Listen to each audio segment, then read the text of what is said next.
Welcome to the Learning Pines YouTube. We hope this video helps. You start by opening Messenger. Make sure the app is updated and you're signed into the right account.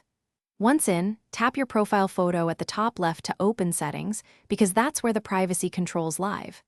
Next, choose Privacy or People. Names differ by platform, so you get to the blocked accounts list. This step is essential. You're not guessing who's blocked, you're directly accessing the system list that controls message connections and visibility.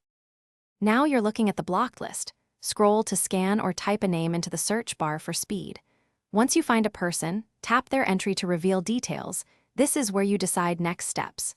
You can view profile info to confirm identity or choose unblock if you want them to message you again. Make sure to read the unblock prompt. It explains immediate effects. Messages may resume and previous threads might remain archived, so you know what will change. To finish, tap unblock and follow the confirmation. Once done, wait a few minutes so the change syncs across devices.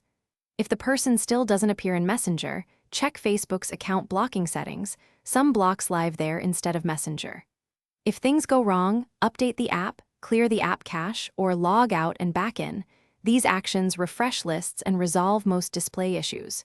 If you still can't find someone, they may have deleted their account or changed privacy settings. Thanks for watching. Consider subscribing if we helped you.